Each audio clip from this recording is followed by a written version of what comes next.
Il y a un dialogue qui existe avec des dirigeants iraniens qui feraient des cadeaux comme ça aux Américains. Louis Gauthier, on est toujours là à interpréter les paroles du président Trump avec quelquefois beaucoup d'embarras. On est très heureux qu'il ait reçu un cadeau des Iraniens.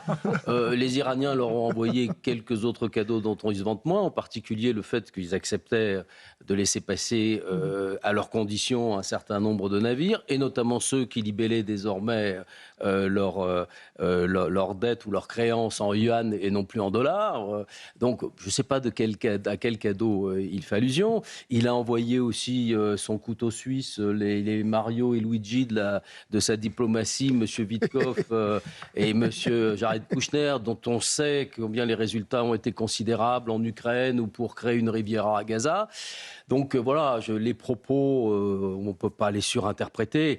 Ce qui est sûr, c'est qu'il y a une voie de négociation qui a été recherchée. Ce qui est sûr, parce que les Pakistanais l'ont indiqué, c'est qu'ils sont prêts à jouer une forme de médiation. Ce qui sera logique, c'est qu'il faut bien qu'ils aient des interlocuteurs en face, donc ils reconnaissent quelque part leur légitimité, ce qui va peut-être à l'encontre d'un changement de régime brutal. Et ensuite, ce qui est sur la table, c'est certain, ce sont les problématiques, c'est le cessez-le-feu, la libération, le retour à de la circulation maritime sur le détroit d'Ormuz, et puis c'est la problématique qui est quand même à l'origine de cette crise, la mise sous contrôle du nucléaire militaire iranien, qui reste quand même la question de départ qui a provoqué cette guerre, et la question qui, par la négociation, devra aboutir à quelque chose. Et si ce n'est pas la négociation, quoi ? Et on voit bien que le deuxième fer qui est au feu est un fer qui implique une intervention militaire, et notamment terrestre, qui est risquée pour les Américains. Et ils le savent. D'accord. Laetitia Guinan, un mot, et puis après on parle des carburants, du prix des carburants. Ce qui est sûr, c'est que aucun des alliés des Américains ne sait exactement ce que Trump va faire. Il y a vraiment une grande incertitude. Donc voilà, il a des plans A, des plans B, des plans C. Il navigue aussi beaucoup avec les sondages. Aujourd'hui, son électorat MAGA reste derrière lui. Mais évidemment, il y a une tension. Il y a un Américain sur 3 qui ne soutient plus, selon les derniers sondages, qui ne soutient plus l'intervention. Donc évidemment, Donald Trump doit temporiser, doit impérativement faire baisser le prix du pétrole. Il y a des possibilités que l'Arabie saoudite remette un peu plus de pétrole sur le marché. Mais enfin, tout ça est très... Il faut protéger aussi le port sur la mer Rouge de l'Arabie saoudite par lequel une partie du pétrole transite. Un des cadeaux, effectivement, c'est que l'Iran a un tout petit peu desserré, notamment sur la Chine. Donc ça veut dire aussi que sur l'Asie du Sud-Est, ça va être un tout petit peu moins engorgé. Donc voilà, on temporise. Après, savoir... Est-ce qu'il y a une négociation possible ? Je pense qu'une grande partie des pays du Golfe, Israël évidemment, mais une grande partie du pays du Golfe non plus n'ont pas envie de rester avec un statu quo, avec un régime certes très affaibli, mais qui quand même présentera une menace de récupérer et puis d'avoir des tentations d'être un peu plus dur et beaucoup plus dur, notamment sur Hormuz et sur d'autres choses. Donc moi j'ai pas l'impression quand même, notamment du côté de l'Arabie saoudite, que ça soit si clair que ça, il y a cette envie quand même que les choses aillent jusqu'au bout. Après, avec Donald Trump, évidemment, il y a quand même toujours une espèce d'incertitude. Moi, je pense que la priorité pour lui maintenant, c'est de temporiser, de faire baisser le prix du pétrole, peut-être de récupérer des forces, de voir aussi peut-être qu'à un moment donné, il espère évidemment qu'une révolution de palais aura lieu et d'attendre pour voir. Mais je crois qu'on ne peut pas dire qu'il y aura une négociation qui va se solder dans les prochains jours de façon... Les conséquences dans notre pays, c'est bien sûr les prix à la pompe. On a entendu Sébastien Lecornu tout à l'heure parler de l'effort pour l'armement de notre pays. Il a aussi parlé du carburant. Et pour lui, il n'y a pas de coup de pouce en vue. Écoutez-le. Je veux également évacuer une piste d'emblée sans esprit polémique. Aucun chèque général, aucune mesure globale à l'aveugle ne seront efficaces dans la crise actuelle. Cela a été tenté par le passé, c'est très coûteux pour les finances publiques et derrière un chèque, très vite, se cache en général un impôt ou une répercussion très grave pour les déficits publics. Beaucoup de propositions ont été faites pour baisser le coût de l'énergie et une fois de plus, j'y reviens sans esprit polémique pour éclairer le débat public comme le veut l'esprit de ce débat. Certains veulent réduire la TVA sur l'énergie. D'autres pays l'ont tenté, notamment, vous le savez, la Pologne en février 2022. Au final, la TVA a été captée par les acteurs intermédiaires et le prix à la pompe n'a pas bougé. Pire, le retour d'expérience a démontré que lorsque la TVA a été rétablie, les prix ont augmenté car les intermédiaires ont conservé par la suite leurs marges. La baisse de la TVA est une mesure inefficace, mais aussi ruineuse pour les finances publiques, comme enfin pour les consommateurs. Ça veut dire, ça, Geoffroy Lejeune, qu'il n'y aura pas de coup de pouce, que ceux qui demandent la baisse de la TVA, le blocage des prix à la pompe, cela, il leur dit pas de question, les caisses sont vides. Là, c'est assez clair. Après, on peut comprendre, il vient de passer par l'épreuve du budget. Sébastien Lecornu, il a quand même failli perdre son poste à cette occasion. Donc, on peut comprendre qu'il n'ait pas envie d'aggraver la situation et de se préparer à un automne infernal dans quelques mois.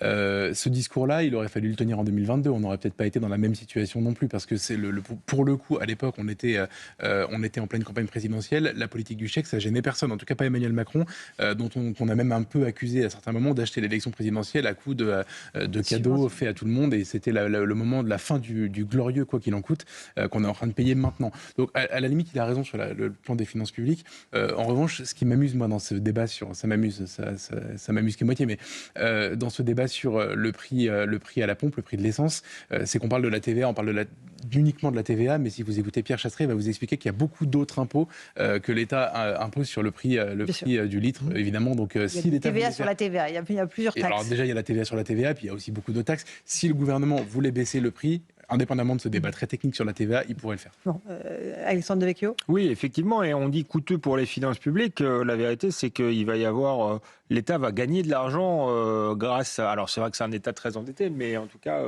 grâce à l'augmentation des prix. Donc, je ne vois pas pourquoi une baisse impacterait le budget, puisque ce sont des recettes supplémentaires qui n'étaient pas prévues à la base. Du reste, si vraiment les prix augmentent très fortement, il y aura un impact sur la consommation, et je pense qu'il y aura aussi un impact à terme sur les rentrées fiscales. Donc ça aurait été un coup de pouce, à mon avis, bienvenu sur le plan économique et assez juste envers les Français qui, pour beaucoup, ne peuvent pas se passer de leur voiture. Bien sûr. Et il y a aussi le côté profiteur de crise, Joseph Massescaron, qu'on a beaucoup entendu. L'État profite de la hausse des prix du carburant, il s'en met plein les poches. C'est ce qui vient d'être dit sur la question, en effet.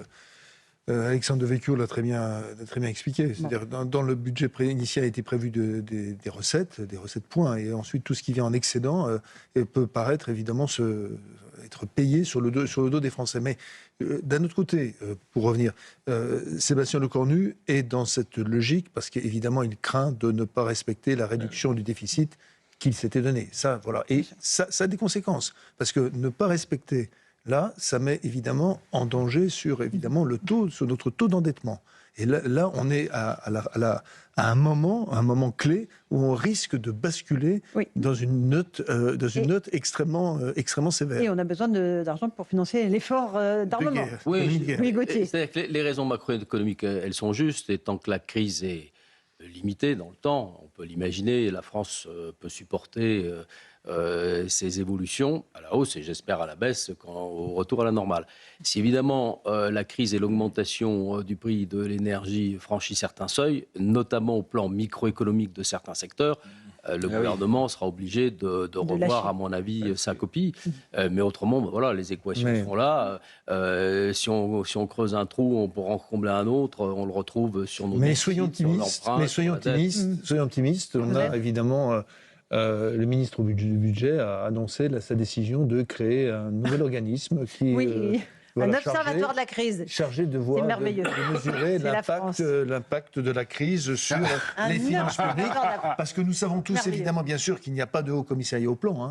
Ça bien, tout à fait. C'est vrai que le haut commissaire du plan était un peu trop occupé par son élection dans le 11e arrondissement de Paris, donc il ne pouvait pas, évidemment, voir la question des finances publiques. Le dernier mot, les amis, c'est bientôt le rappel des titres. C'est qu'on n'a plus du tout de marge de manœuvre, ce qui est quand même dramatique. L'Italie, qui était dans une plus mauvaise situation que nous il y a encore quelques années, a les marges de manœuvre suffisantes. Donc peut-être qu'on devrait faire les économies sur autre chose pour pouvoir pallier ce type de crise. Non, elle a des Italiens, Giorgia Meloni, donc elle a coupé dans d'autres budgets. Je pense que si en France, M. Lecornu coupait, il y aurait un tollé monumental. Non, ça dépend dans quel budget. Moi, j'ai plein d'idées pour couper qui seraient très consensuelles. On espère quand même effectivement que ça va rapporter un tout petit peu d'argent à l'État parce qu'il va devoir payer des intérêts infiniment plus importants aujourd'hui sur la dette. Donc il y a un moment donné, mais c'est vrai que quand même la droite aujourd'hui dit qu'il faut surtout continuer à subventionner, comment est-ce qu'on peut Non, pas à subventionner, non, je suis contre l'échec. Une gestion catastrophique. Non, parce que, et de manière générale, le taux d'imposition en France, au-delà des prix du carburant, pèse aussi sur la croissance et sur notre capacité à investir, à développer. Donc non, moi je suis pour la baisse des taxes et des impôts en général, mais pas contre les coupes. Contre les coupes. Et je pense qu'il y a des tas de coupes budgétaires qu'on n'a pas essayées, qui seraient parfaitement consensuelles pour les Français. Et c'est pas fait parce que ce serait coupé par exemple dans la technocratie française. Donc se faire soi-même harakiri, ce serait apparaître comme je ne sais quoi, antisocial, raciste ou je ne sais quoi. Ben voilà, on en est effectivement. C'est pas seulement pour atténuer les crises, Allez, avoir des politiques anticycliques.